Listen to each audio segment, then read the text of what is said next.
Padre Celestial, damos gracias por tu palabra, gracias por tu pueblo que está aquí, Señor, dispuesto, así como tú lo mandas, que nos reunamos una vez por semana, por lo menos a nivel organismo, a nivel organización, a nivel iglesia, y que todo tu pueblo, Señor, con júbilo, te cante, te alabe, te adore, que tu palabra sea expuesta, que tu pueblo sea edificado, y que seamos, Señor, desafiados para vivir en santidad, que no nada más seamos oidores de tu palabra, sino hacedores, practicantes de ella, como nos dice Santiago y nos dice el mismo Señor Jesucristo, que pongamos en práctica lo que Él nos ha dicho, Señor, a través de las Escrituras.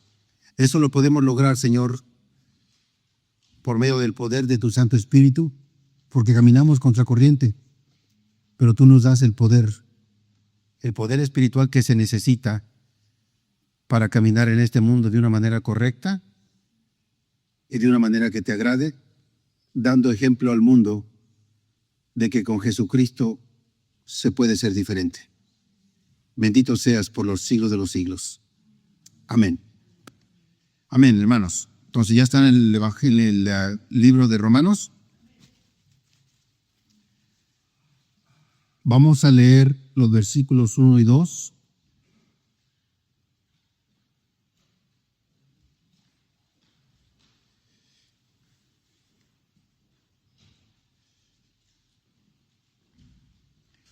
Así que, hermanos, les ruego, es un ruego,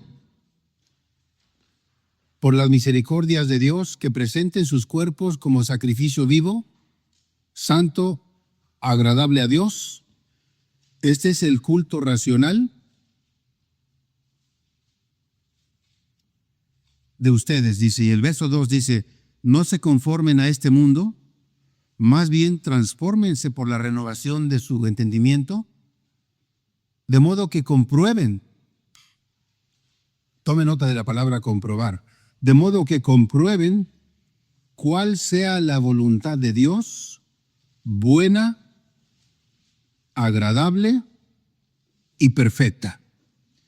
Esos dos versículos que son dinamita espiritual son el poder del Evangelio. Ya que hemos escuchado mucho de la palabra de Dios, capítulos 1 al 11, cuando dice así pues, de modo que, está dando a entender, así pues como les he enseñado del capítulo 1 hasta el 11, ahora en el 12 ya es tiempo de presentarnos a Dios como un sacrificio vivo, como un sacrificio santo ante Dios. Por eso digo, es tiempo de la práctica. Estos siguientes capítulos de Romanos se va a centrar el apóstol Pablo en práctica. Ya hubo mucho laboratorio, ya hubo muchas clases en un salón del 1 al 11, 12, 13, 14, 15 y 16. Práctica. Y comienza en el capítulo 12. Vamos a darnos cuenta entonces, hermano, de lo siguiente, que Dios acostumbra sorprendernos de múltiples maneras. Sus métodos nos sorprenden, sus métodos nos llaman la atención. A veces no coinciden con nuestros métodos o con nuestras ideas, con lo que tenemos ya concebido en nuestro entendimiento. No coincide muchas veces lo que Dios nos está diciendo, y a veces hasta pareciera contradictorio lo que pensamos nosotros y lo que Dios nos manda. Pareciera contradictorio, pero no lo es, porque Dios no se contradice. Vamos a ver, por ejemplo, las ilustraciones que tenemos aquí. Cómo Dios nos llama la atención y cómo usted se queda a veces perplejo, cómo usted a veces y yo nos quedamos asombrados de los métodos y el sistema que Dios utiliza para llamarnos la atención y para trabajar en nuestras vidas. Escuche esto. Dios se empobreció para darnos riqueza espiritual. Dios se hizo pobre. Cuando Jesucristo caminó en la tierra, Dios mismo caminando en la tierra, les dijo a los demás: las zorras tienen sus madrigueras y los pajarillos tienen sus nidos, pero el Hijo del Hombre, hablando de él mismo, pero el Hijo del Hombre no tiene dónde recostar su cabeza. No tenemos un récord en la Biblia en donde se nos diga que Jesús poseía un hogar, que Jesús tenía una casa. Vivía con su madre, vivía con su padre adoptivo, pero una casa de él, no tenemos récord que nos diga que tenía algo personal. Ni siquiera tenemos escrito en la palabra de Dios que Jesús haya escrito algo. Todos los escritos que tenemos y los libros que tenemos, tanto en la Biblia como a nivel secular, lo que se ha escrito, son de otros autores hablando de él. Los cantos cristianos, que hay cientos y miles de cantos cristianos, no tenemos ningún récord que diga que Jesucristo escribió este canto, Jesucristo escribió aquel libro, Jesucristo escribió esta otra canción. Tampoco tenemos ese récord. Todos los cantos y canciones que tenemos son de otros autores, hablando de él. Se hizo pobre, hermanos, para darnos riqueza espiritual. Es una manera en la que Dios nos sorprende. No se me hubiera ocurrido hacerme pobre para hacer rico a otros. Se humilló para exaltarnos. Cuando se hizo hombre, se hizo menos. Dios se rebajó y se hizo hombre. ¿Cuál era el propósito de rebajarse y humillarse? Exaltarnos, hermanos, y llevarnos a la presencia de Dios. Otra vez nos sorprende. Se humilla para exaltarnos. Se hizo mortal para darnos inmortalidad. Es imposible que Dios muera. Pero Dios se hizo ser humano. Y con esa humanidad que tuvo al nacer en el pesebre allá en Belén de Judea, porque se hizo hombre, entonces era capaz de morir. Pero el propósito de morir era para darnos inmortalidad a nosotros. El que cree en mí, aunque esté muerto, vivirá. Otra manera en que nos viene a sorprender. Como rey no exigió que le sirviéramos. Un rey exige que vengan y le sirvan y le limpien los pies y le traigan la comida y lo atiendan como a un rey. Pero él vino a servir. E incluso tenemos un pasaje en donde Jesucristo, el Rey de Reyes, les lavó los pies a los apóstoles. Otra manera en que nos viene a sorprender. ¿No le parece? Y luego el versículo que tenemos aquí, versículo 1,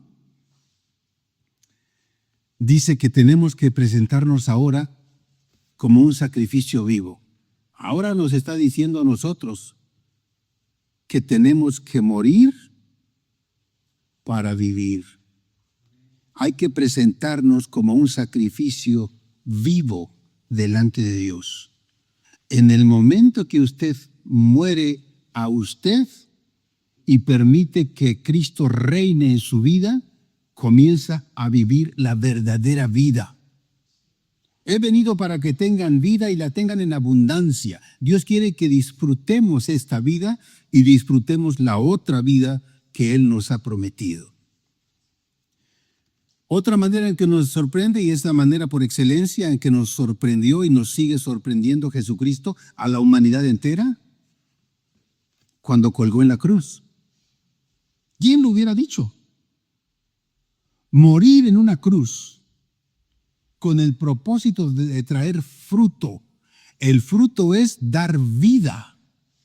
Al morir en la cruz, le dio vida a todos aquellos que ponen su confianza en Él. Hoy tengo vida eterna y usted tiene vida eterna y todo cristiano tiene vida eterna por la muerte de Jesucristo. Otra sorpresa, una sorpresa más. Con razón Jesucristo dijo, mis caminos no son sus caminos. Así como la lluvia viene de arriba, yo soy de arriba, ustedes son de abajo. Mis pensamientos son de arriba, los de ustedes son de abajo. Yo soy celestial, ustedes son terrenales. Entonces en el capítulo 12, verso 1 y 2, así que hermanos, en base a todo lo que les he enseñado, dice Pablo, en base a todo lo que les he enseñado, les ruego por las misericordias de Dios, porque Dios ha tenido mucha misericordia para con ustedes, para conmigo, para con todos nosotros, basados en la bondad de Dios. Ahora vamos a presentar nuestros cuerpos como un sacrificio vivo. Me presento delante de ti, Señor. Antes la gente traía sus borreguitos, traía sus toros, traía sus machos cabríos y presentaban el animalito ante el sacerdote. El sacerdote hacía una oración y confesaba los pecados de la persona que lo llevaba con las manos encima del toro, del macho cabrío, del borreguito. Un simbolismo en donde se estaba transmitiendo los pecados del que llevaba el corderito. Los pecados se los estaba transmitiendo al animalito y en ese sentido el animalito iba a morir, le estaba transfiriendo mis pecados, el animalito iba a morir, dando a entender entonces que la paga del pecado es muerte. Eso era antes de que Jesucristo viniera al mundo. Una vez que Jesús nació y una vez que Jesús creció y una vez que ofreció él mismo su cuerpo en la cruz, ahora ya no es necesario traer animalitos al sacerdote. Ahora yo mismo, capítulo 12, verso 1, ahora yo mismo me presento. Ya no traigo un animalito, me presento yo, como un sacrificio vivo. Y el mensaje, el concepto es el siguiente. Si Jesucristo murió por mí, dice, este es vuestro culto racional. Racional quiere decir, esta es vuestra adoración inteligente, razonable y lógica. La adoración inteligente, racional y lógica de nosotros es la siguiente. Si Jesucristo murió por mí, ahora yo voy a vivir por Él. Y voy a vivir para Él. Esa es la lógica que está utilizando el apóstol Pablo. Se hizo mortal para darnos inmortalidad. Es tiempo de aplicar entonces, hermanos, lo que hemos aprendido. Vamos a pasar al punto número 1. El mundo ofrece muchas cosas. ¿Sabía usted que su alma y la mía es codiciada? Su alma es valiosa. Y se pelean por su alma. El diablo quiere tu alma. Y el diablo quiere el alma de la mayor parte de personas que pueda adquirir. Y esto es lo que está pasando en la actualidad y lo que está pasando a través de los siglos. El mundo está listo y dispuesto para ofrecer, como si en una subasta se estuviera ofreciendo un alma. Usted está en la subasta espiritual. Hay alguien que está vendiendo almas. Y hay multitud comprando almas. Tu alma es valiosa y la mía es valiosa. Entonces vamos a escuchar cuánto pagan por tu alma. El mundo dice, te ofrezco fama. Te doy fama con tal de que te vengas conmigo. Y no sé si usted se ha dado cuenta, pero hay personas que darían cualquier cosa venderían su propia alma con tal de ser famosos y salir en todos los canales de televisión y que todo el mundo estuviera hablando de ellos constantemente. Hay gente que es capaz de hacer eso y hay gente que lo ha hecho. ¿Qué más ofrece el mundo para comprar el alma? Bueno, el mundo ofrece también dinero. Hay gente que dice que todo mundo tiene su precio. Todo mundo tiene un precio. Y hay casos en la historia donde hombres y mujeres por dinero han sido capaces de matar a su padre, a su madre, a su hermano, a su esposa e incluso a sus hijos. Pareciera mentira, ¿verdad? Por dinero. Eso es lo que ofrece el mundo también. Te ofrezco dinero con tal de que seas mío. El mundo, pero detrás del mundo está el diablo. La mundanalidad. Millones de personas entonces se han vendido por dinero. Tenga cuidado porque raíz de todos los males es el amor al dinero. Otros dicen, bueno, fama, dinero, poder. Hay gente que tiene mucho dinero, pero aún con ese dinero no se conforman. Dicen, yo quiero ser poderoso. Quiero escalar un poquito más. Quiero tener un poquito más poder para que los demás se sometan a mí. Quiero ser un hombre, una mujer poderoso. En esta compañía soy capaz de pisotear a mis amigos, de pisotear a los que se me pongan enfrente con tal de adquirir un puesto más alto. Quiero más poder. Otras personas, hermanos, usted lo sabe también, se venden por sexo. El sexo, muchísimas personas han perdido prácticamente todo.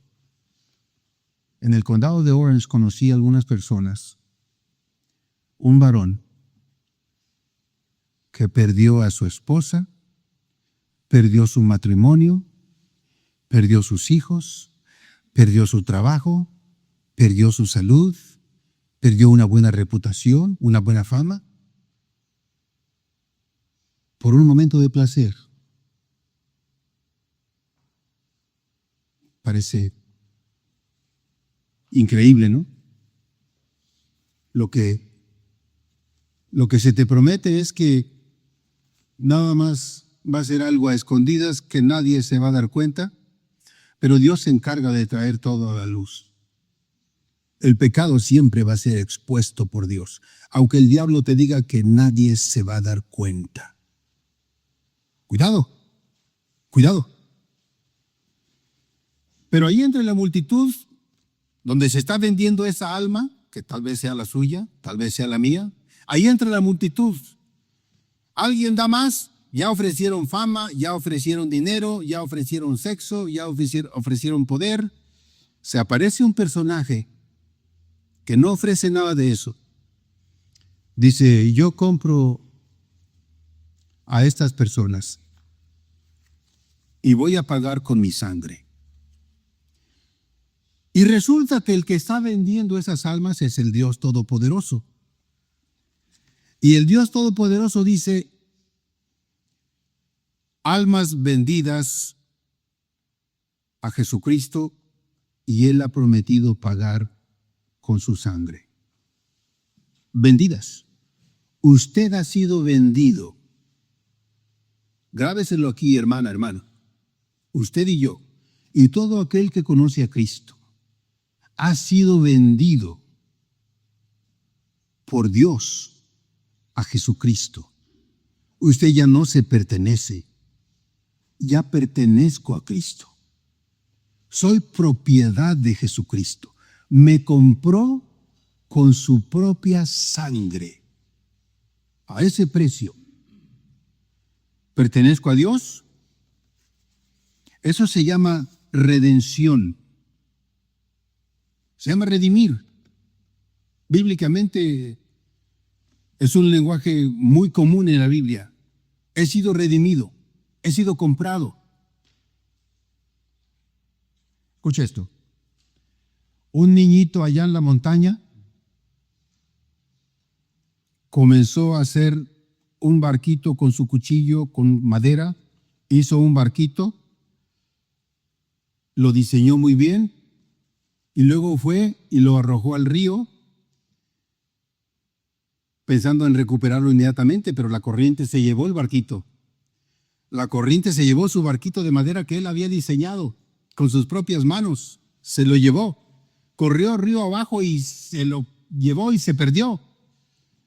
Papi, mi barquito se fue, se perdió. Pues no podemos hacer nada, te dijo el papá. Lo siento mucho. Pues llegó el domingo, ya ve que en las montañas, llega el domingo y dice, vamos a ir a comprar víveres, vamos a ir a la ciudad y a comprar cositas a la ciudad, la comida. Bajaron a la ciudad y allá en la ciudad fueron al mercado y en el mercado el niño, en un lugar de artesanías, el niño que se encuentra su barquito, ese barquito es mío. Lo agarró y dijo, ¿cómo no lo voy a conocer si yo lo hice? Es mío. Y el que estaba vendiendo el barquito dijo, estás loco, niño. Ese barquito vale $20 si lo quieres. Ya sabes. Como hizo, el niño habló con su papá y su papá le dijo, aquí están los $20, cómpraselo y se lo llevó. Compró el barquito el niño de $20. Cuando el niño lo tuvo en sus manos, el barquito, lo levantó hacia el cielo y dijo lo siguiente, escuche bien, ahora eres mío 2 veces. Yo te hice con mis manos y hoy te compré. Eso es lo que dice Dios de usted y de mí. Yo te hice con mis propias manos, te perdiste y fuiste rebelde, pero te volví a comprar con la sangre preciosa de Jesucristo. Dios dice de usted y de mí, eres mío 2 veces. 2 veces.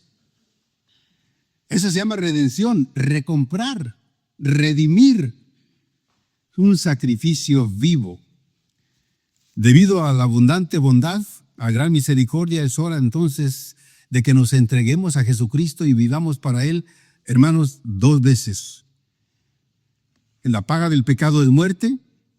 Preséntese usted y me presento yo delante de Dios, espiritualmente hablando. Versículo 1. Hermanos, les ruego, es una súplica del apóstol. Basta de nada más hablar de Cristo y del cristianismo. Ofrézcase usted mismo y preséntese delante de Dios, allí en su habitación, en la intimidad de su hogar, al levantarse por la mañana, al acostarse por la noche. Señor, aquí estoy, me presento a ti como un sacrificio vivo, haz conmigo lo que quieras. Fuiste capaz de desangrarte en la cruz, fuiste capaz de morir por mí, fuiste capaz de soportar vergüenza y morir en una cruz como espectáculo al mundo, semidesnudo, una vergüenza que hayas colgado en la cruz. Rey de reyes y Señor de señores, no me pesa, al contrario, te agradezco mucho y me presento delante de ti como un sacrificio vivo, Señor. Haz conmigo lo que quieras. Él murió para que viviéramos y yo ahora le digo a Jesucristo, ahora yo vivo para ti, Señor. Yo soy tu instrumento. En la China, en el país de China, cuando una persona se convierte a Cristo, acostumbra pasar enfrente y decir, allá en el estrado delante de todos, se convirtió a Cristo y dice, ahora Dios tiene 2 manos más para servir. Ahora Dios tiene 2 pies más para hacer el bien. Ahora Dios tiene una boca más para poder bendecir a los demás. Dios tiene un instrumento más conmigo. Dios tiene una persona más conmigo para poder bendecir a otros hermanos. Y con usted también. Con razón Jesucristo dijo, cosas mayores que yo hago podrán hacer ustedes, porque Jesucristo estaba en un cuerpo. Pero hoy mire todos los miembros que tiene a través del planeta. Podemos hacer mucho, hermanos, en grupo y en comunidad. Un grupo aquí, otro grupo allá, los americanos, en diferentes ciudades, diferentes hermanos, haciendo la obra para Dios, multiplicando el beneficio y la bendición para otras personas, porque mis manos ahora están dispuestas. El que hurtaba ya no hurte. El que robaba ya no robe, ahora con esas manos trabaje y bendiga a los demás. Ese es el enfoque. Como un sacrificio vivo, me presento a ti, Señor, para hacer tu voluntad. Esa es una adoración lógica, razonable. Murió por nosotros, ahora nosotros vamos a vivir para Él. Número 2, hermanos, un sacrificio vivo. Pero mire lo que dice el versículo 2. Las cosas cuestan, decíamos en la mañana. Las cosas buenas cuestan. Esto es gratis, dicen por allí, no se lo crea. Esto es gratis. Alguien tuvo que pagar. Yo le regalo una bicicleta a alguien o le regalo un carro. ¿No? ¿Cuánto te costó tu carro? Dice, nada, me lo regalaron, fue gratis. Es gratis para él, pero alguien tuvo que pagar.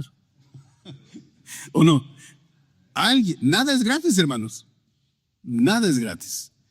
Dice Dios que nos va a bendecir bendición tras bendición tras bendición. Y lo va a hacer. Pero también requiere. ¿Qué requiere? Que usted y yo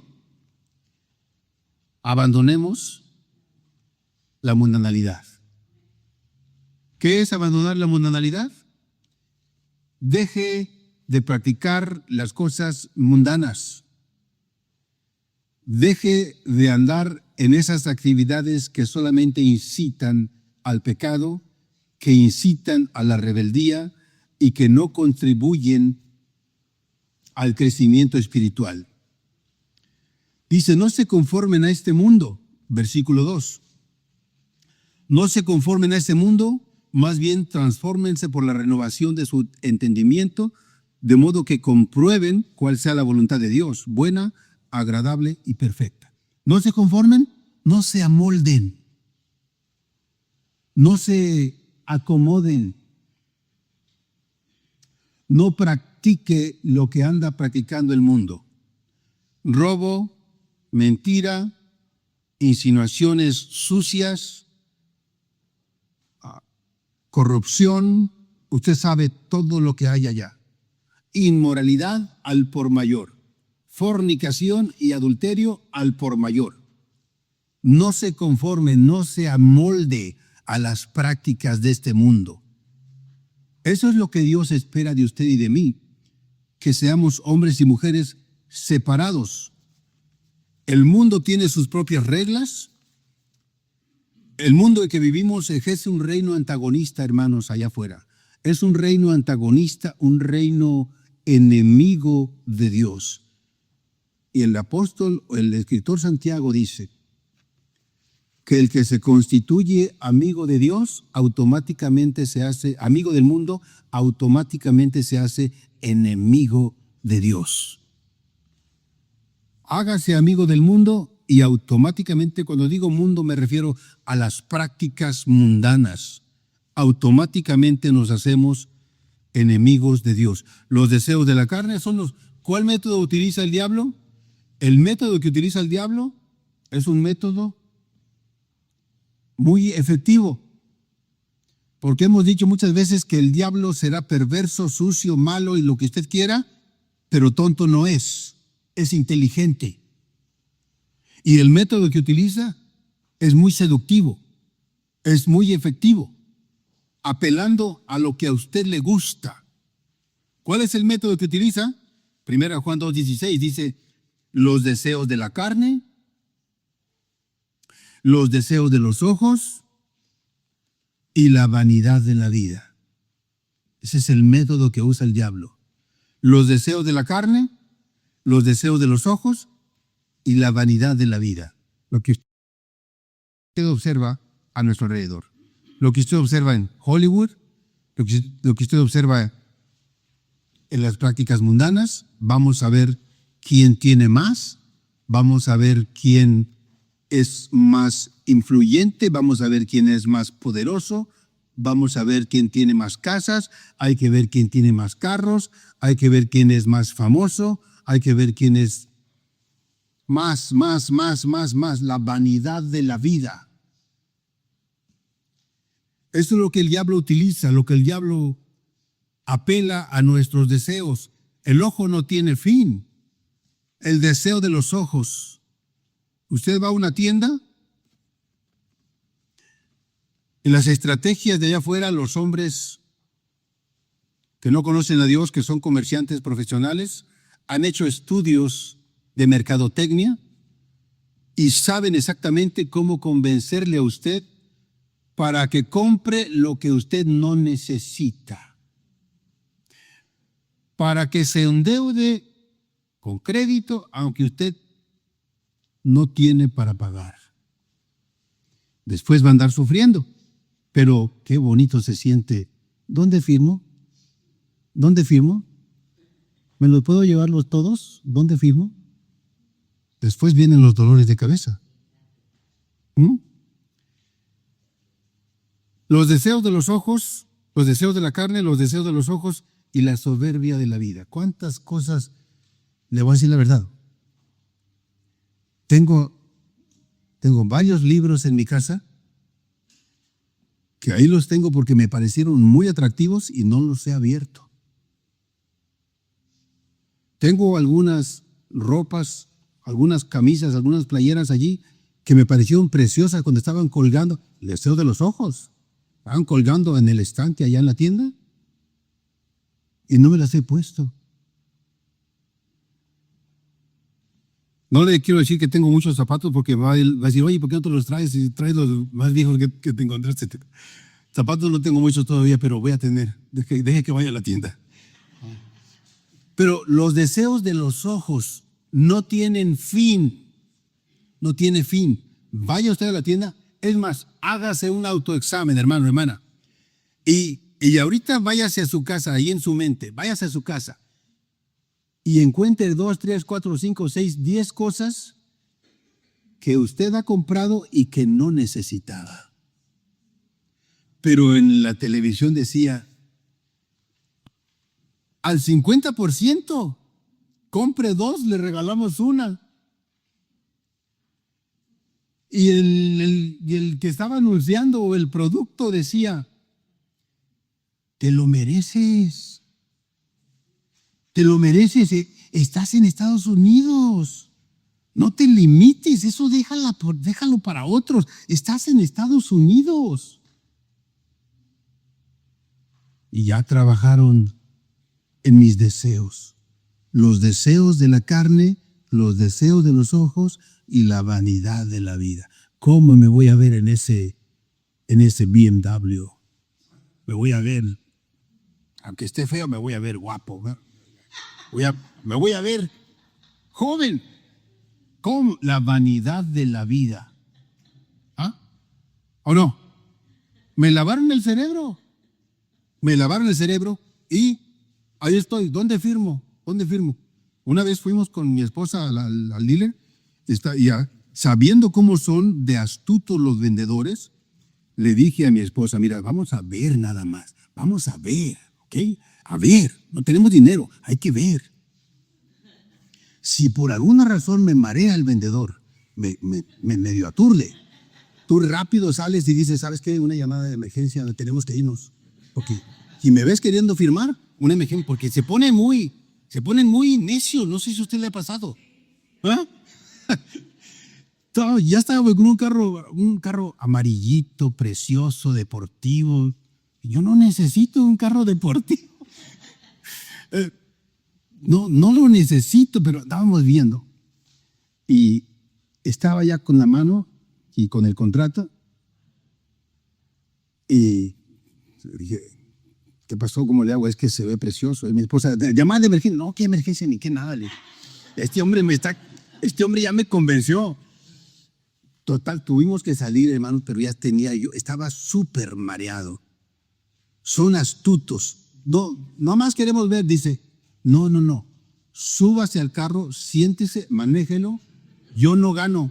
Yo gano si usted se sube o no se sube. A mí me da igual. Yo no tengo ningún problema. Es más, mi manager me está viendo. Y si no se sube al carro, hasta me pueden dar una reprensión. Súbase al carro, no importa que no compre. No, yo me siento bien con que la gente se sube al carro y le llega el olor a nuevo y empieza. ¿Cómo empieza? ¿Ah? ¿No? Y los deseos de la carne, la vanidad de la vida. Oh, me van a ver mis vecinos, carro nuevo. Este sí las puede. Sí puede. ¿En qué trabajará? ¿Quién sabe? Pero está estrenando carro. Si supiera que no trabaja. Hey, así trabaja el enemigo. Hey, Juan 2:16, primera carta de Juan 2:16, los deseos de la carne, los deseos de los ojos y la vanidad de la vida. No ha cambiado el método del diablo. No ha cambiado. Tenemos que tener cuidado con esas cosas, no amoldarnos a las normas de este mundo y a los patrones de conducta de este mundo, porque el Dios de este siglo, la Biblia dice, el Dios de este siglo es el diablo, hermanos. El Dios todopoderoso del universo es Jesucristo, pero el que está reinando temporalmente en el planeta, observe cómo está el mundo, es Satanás mismo, es el príncipe de la potestad del aire, es un sistema antagonista hacia Dios, enemigo de Dios. Cristo murió entonces para librarnos de las prácticas de este mundo. El que quiere ser amigo de estas prácticas del mundo se constituye enemigo de Dios. Observe ahora el punto número 3, hermano. ¿Qué dice el versículo 2, casi al final o al final? Dice, de modo que comprueben cuál sea la voluntad de Dios buena, agradable y perfecta. Incluso Dios dice, quiero la voluntad de Dios, dice, la voluntad mía, dice Dios, es buena, es agradable y perfecta. Pero dice Dios, no me creas a mi palabra, compruébalo. Compruébalo en tu propia vida. En tu propia vida. La buena voluntad de Dios, agradable y perfecta. Un entendimiento renovado a través del conocimiento de su palabra y nuestro obedecimiento. Hay que obedecer. Todo cuesta. Hay que obedecer a Dios. La carne se opone, pero el espíritu está dispuesto a obedecer. Pero la carne se opone. Nuestra carne, la carne de usted y la carne mía, los deseos de la carne piden pecado, hermanos. Nos atraen y nos empujan hacia el pecado. Pero el Espíritu de Dios que mora en mí me llama, me invita, me empuja, me anima a la santidad. Hay una lucha interna. ¿Usted la está sufriendo? Yo la estoy sufriendo. Todo el mundo la está sufriendo. Todo aquel que quiere vivir para Dios la está sufriendo. Hay una lucha interna por vivir para Dios o por darle rienda suelta a la carne. Usted decide quién gana. Usted tiene que esforzarse y dedicarse a ver quién gana. ¿Cuál es la voluntad de Dios? Buena, agradable y perfecta. Si nos acomodamos a este mundo y renovamos si no nos acomodamos a este mundo y renovamos nuestro entendimiento por medio de la palabra de Dios, vamos a descubrir, hermanos, y a comprobar 3 cosas acerca de la voluntad de Dios hacia nosotros. Hay que comprobar 3 cosas, de acuerdo al versículo. Número 1, yo quiero comprobar. No es porque sea caprichoso, Dios me está pidiendo que lo compruebe. Yo le creo a su palabra, pero Dios dice, compruébalo. Ok, muy bien, Señor. Mi voluntad es buena, está revelada para nosotros a través de las Sagradas Escrituras. No quiere que adoremos. ¿Cuál es la buena voluntad de Dios, hermanos? ¿Es buena? Le voy a decir por qué. Lo que Dios quiere que hagamos. ¿Cómo puedo saber que su voluntad es buena? Lo voy a comprobar cuando no ande adorando a dioses ajenos. Lo voy a comprobar que su voluntad es buena cuando sea fiel con mi esposa. Lo voy a comprobar que su voluntad es buena cuando acostumbre a orar. Voy a comprobar que su voluntad es buena cuando no robe. Su voluntad. Dios dice, mi voluntad es que seas santo. Lo que yo deseo es que seas temeroso de mí. Lo que yo deseo es que se amen unos a otros. No es un secreto cuál es la voluntad de Dios. No es ningún secreto. Los 10 mandamientos. No robarás, no mentirás, no codiciarás, no matarás. Honra a tu padre y a tu madre. No tomes el nombre de Jehová tu Dios en vano. No es ningún secreto la buena voluntad de Dios. Es buena. Cuando yo practique esas cosas, cuando practique el amor a mis hermanos, el respeto a mis hermanos, la oración, no robar, no mentir, usted sabe todo aquello que es correcto, voy a verificar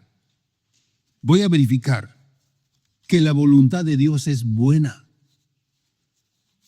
¿Cómo puedo demostrar que la voluntad de Dios es buena? Bueno,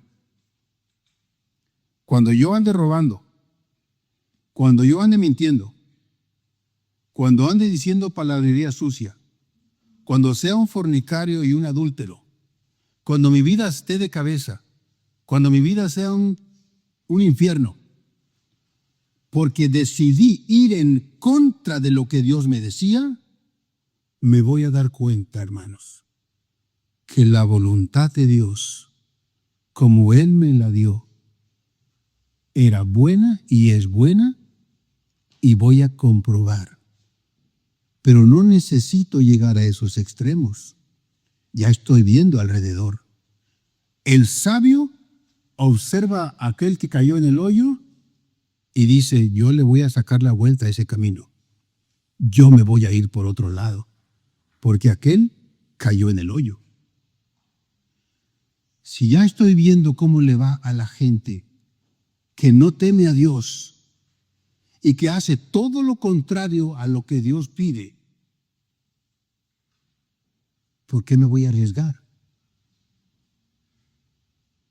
Puedo comprobar que la voluntad de Dios es buena haciendo lo que Dios me pide que haga. Ese es el punto número 1. La voluntad de Dios es buena. No quiere que cometamos eso que acabo de decir.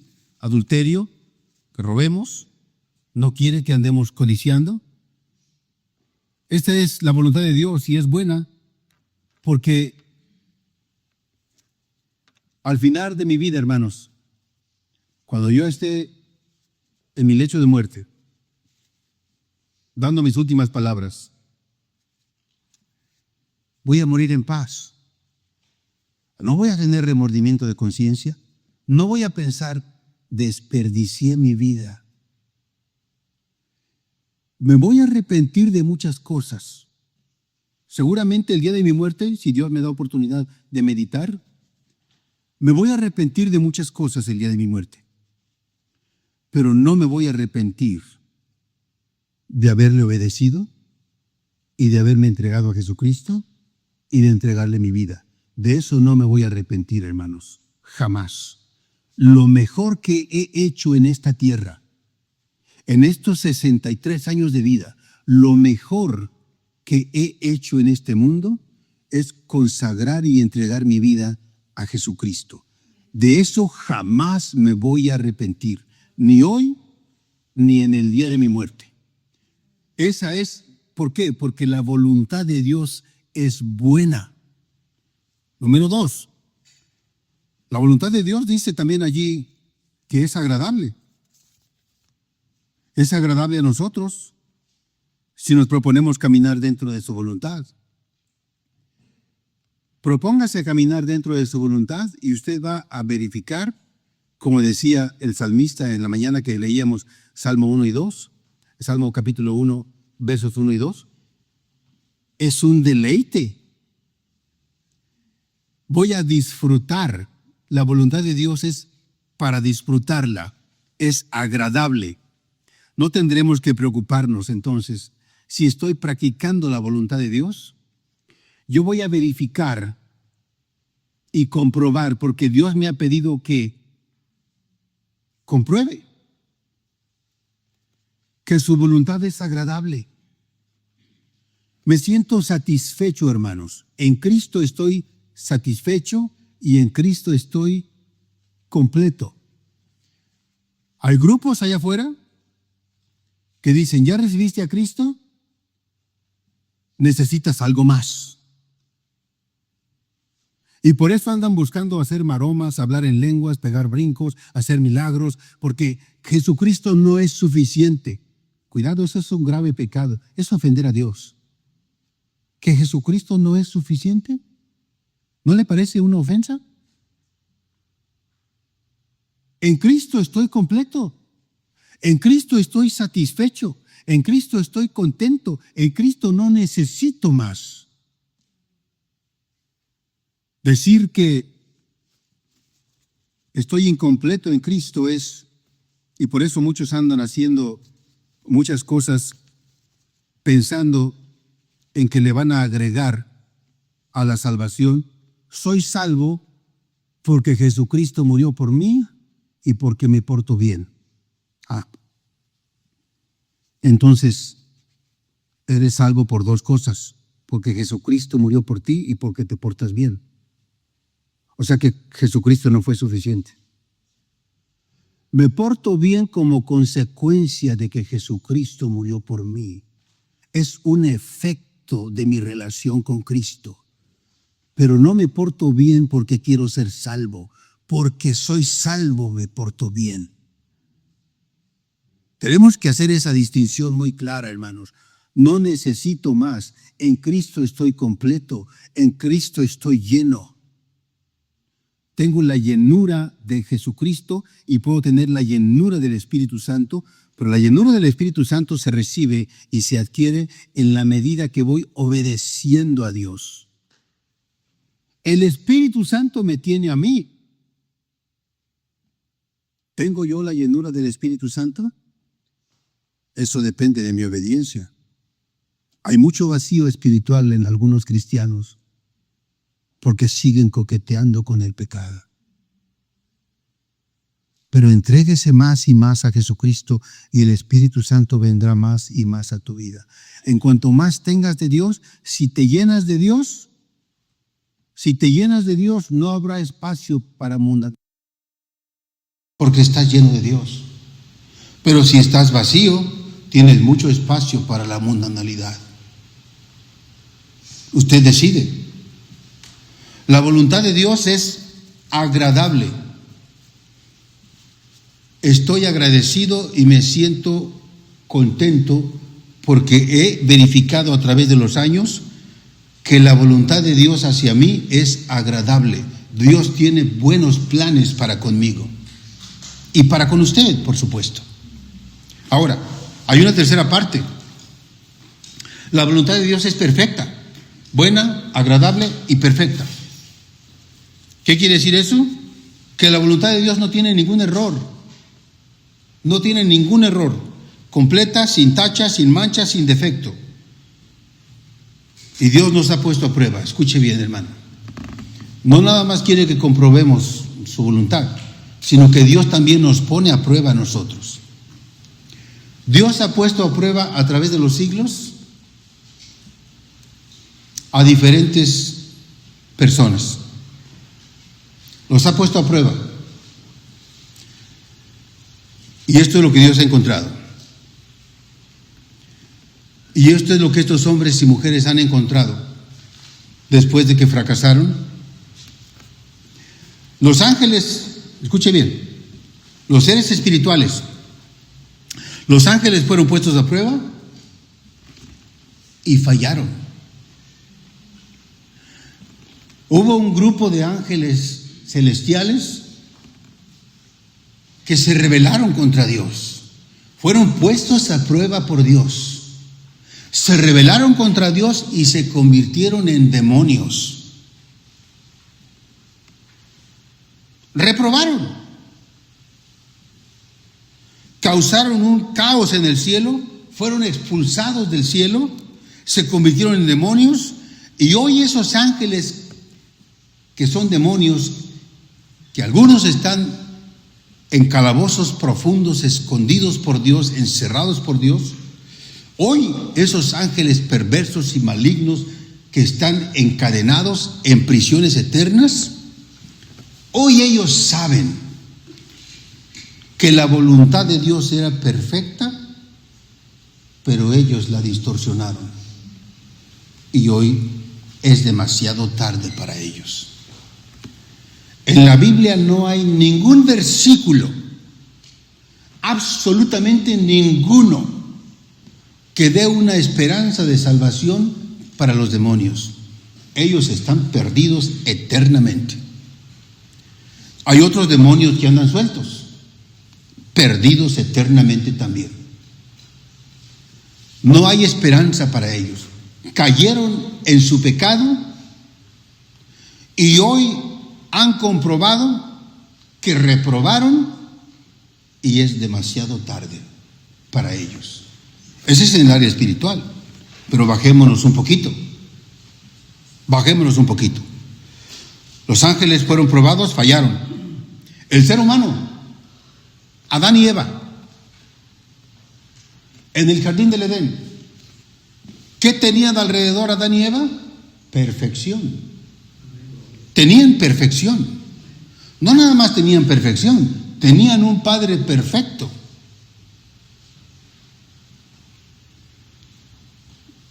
Pero llegó la tentación y el momento de la rebeldía.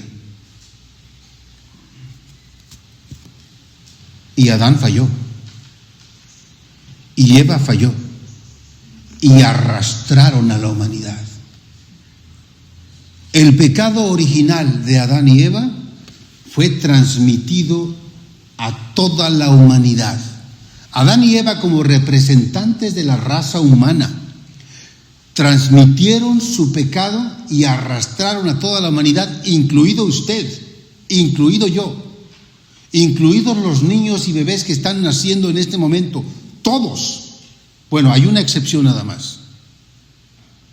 Todos los que han nacido después de Adán y Eva fueron arrastrados por el pecado de Adán y Eva, con la excepción de Jesucristo.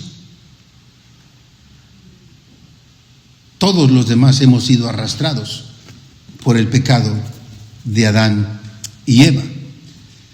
¿Conocía Adán la voluntad de Dios? Claro que sí. Adán era mucho más inteligente que usted y que yo. Adán miraba a Dios cara a cara, platicaba con él, oía la hojarasca cuando Jehová se acercaba y platicaba con él. Tenía una comunión con Dios diferente a la que usted y yo tenemos, mucho más cercana. Adán tenía conocimiento completo de la voluntad de Dios y Adán sabía que la voluntad de Dios era buena, agradable y era perfecta. Se dio cuenta de su error cuando desobedeció a Dios, cuando comió el fruto prohibido. Se dio cuenta de su error cuando ya la muerte había entrado a la humanidad. ¿Se acuerda la advertencia? El día que comas de este fruto, ciertamente morirás. Adán se dio cuenta de ese grave pecado cuando ya la muerte había entrado a la raza humana. Dios le dijo, no comas de este fruto porque el día que comas, ciertamente morirás. Lo probó, la muerte entró, Dios lo expulsó del paraíso, Dios lo expulsó del jardín del Edén. Y la muerte comenzó a reinar en el planeta. El diablo le dijo, no morirás, Dios te está mintiendo, no morirás. Pero Dios había dicho, porque Dios es veraz, Dios es verdadero. Dios había dicho, el día que comas de este fruto, ciertamente morirás. El diablo es un mentiroso. ¿Cómo sé que el diablo es un mentiroso? ¿Y cómo sé que Dios es verdadero? Ve a los cementerios. Los cementerios están llenos de muerte. Dios dijo, ciertamente morirás. Dios no miente, hermanos.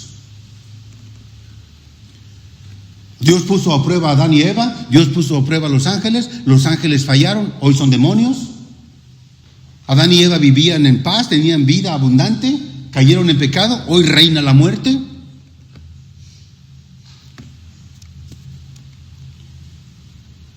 Pero vino un personaje en el primer siglo, el Señor Jesucristo, con todos los horrores de la muerte y todo el infierno que usted quiera que se le vino a la persona de Jesús. Los ataques demoníacos, los ataques del diablo, los latigazos, las ofensas, el abandono. Su madre lo consideró loco por un tiempo, sus hermanos pensaban que estaba loco, los apóstoles lo abandonaron, sus amigos lo rechazaron, los soldados le dieron puñetazos, le pusieron una venda, le pusieron una corona de espinas, sangre corría por todo su cuerpo, le dieron latigazos, lo dejaron desfigurado, hermanos. La gente pensaba que no sabemos si es un animal o es un ser humano, no se sabe, no se puede distinguir por el daño que le hicieron.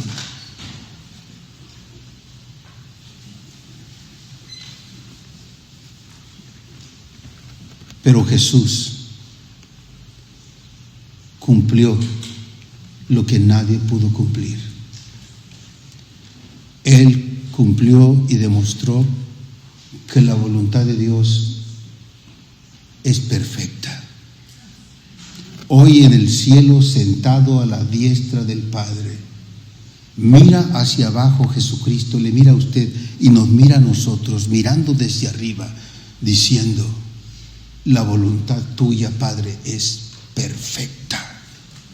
Miles y millones de personas se están salvando.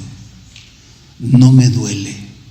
Me dolió la tortura que me hicieron, pero no me duele después de ver toda la bendición que estoy dando a los seres humanos. Al entregarse a mí, a Jesucristo, pueden recibir vida eterna. Jesús cumplió lo que Adán no pudo hacer, lo que los ángeles no pudieron hacer.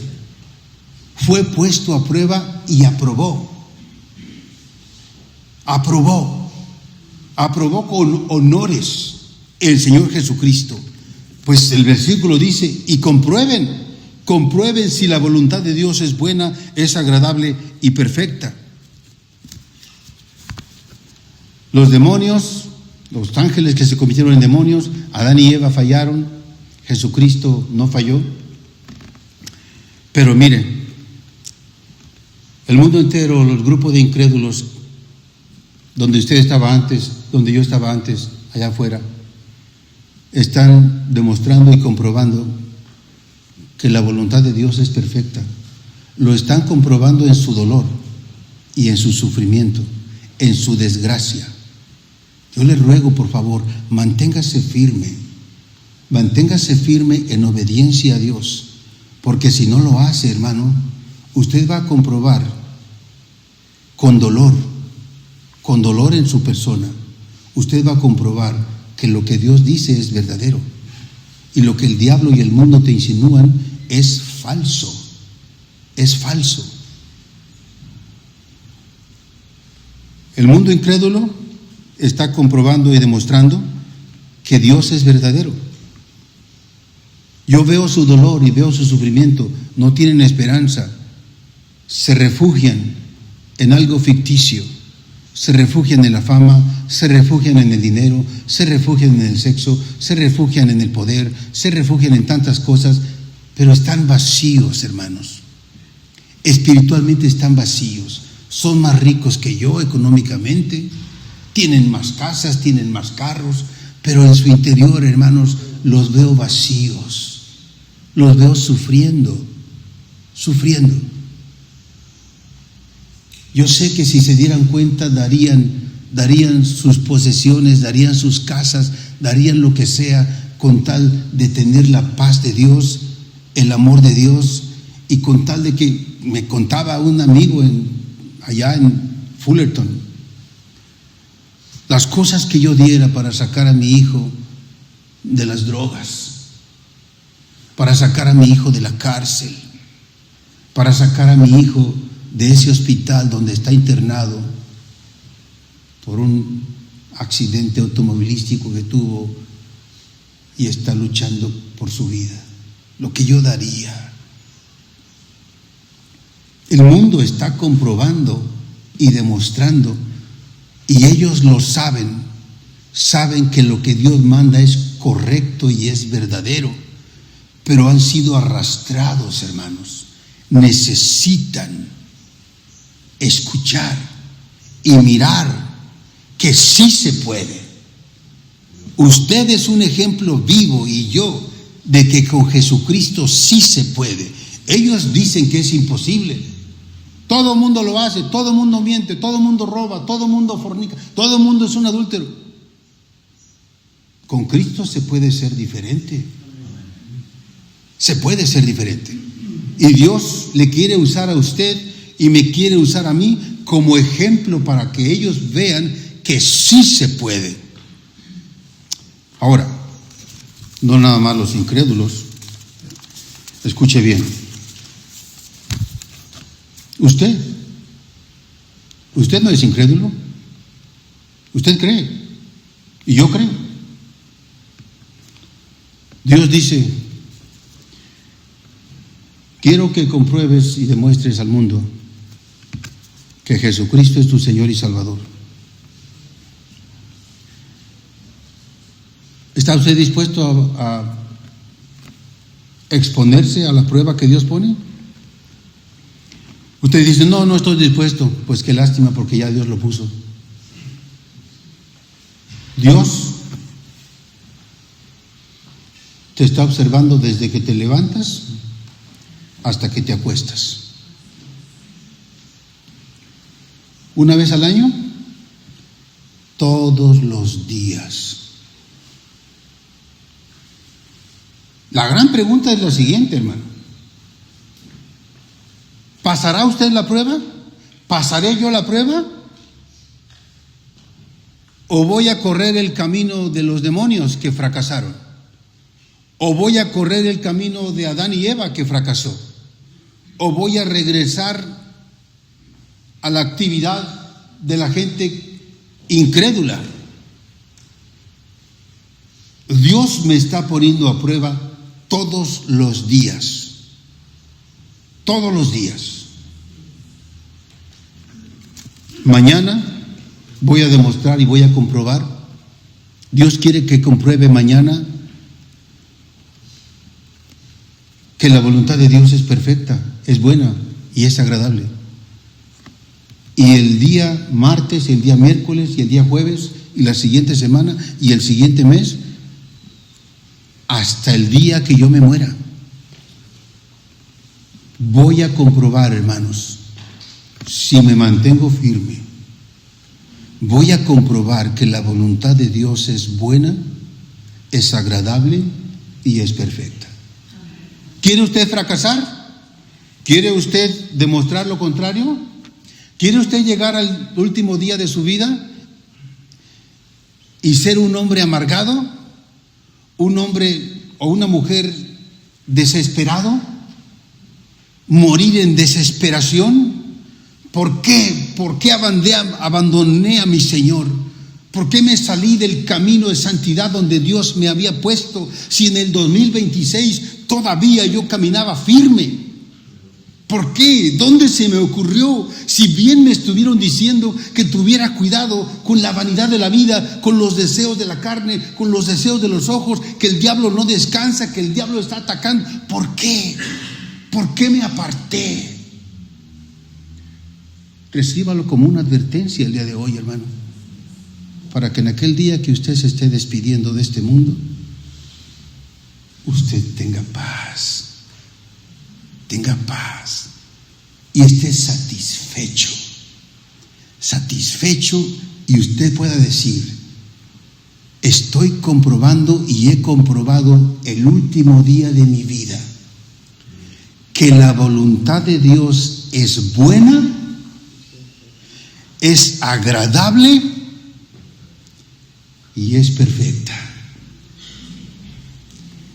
Y con una sonrisa usted pueda decir: a la hora que quieras, Señor, a la hora que quieras, estoy listo. Muchas gracias por todo lo que me has dado. Esa es la voluntad de Dios. Leo esos 2 versículos y terminamos con una oración.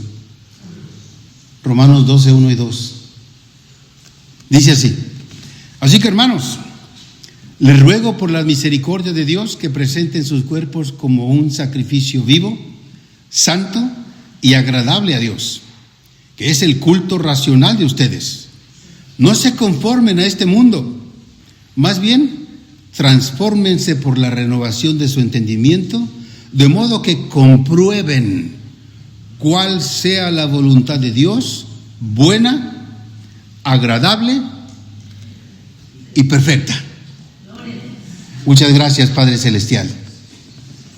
Tú nunca fallas, Señor. Nunca has fallado y nunca nos fallarás. Los conflictos que tengamos en nuestra vida será porque nosotros fallamos, pero tú nunca fallas. Danos el poder de tu Santo Espíritu para perseverar y continuar y seguir avanzando en nuestra vida espiritual y ser mejores y conocerte más todavía. Perdona mi pecado y el pecado de mis hermanos. Perdona el pecado de todos nosotros, Señor. Y ayúdanos. Ayúdanos, porque es difícil en un mundo, caminamos contra la corriente. Pero ya hemos visto y lo hemos comprobado en nuestra propia vida, que con Jesucristo sí se puede. Podemos ser diferentes. En el nombre precioso de Jesús. Amén.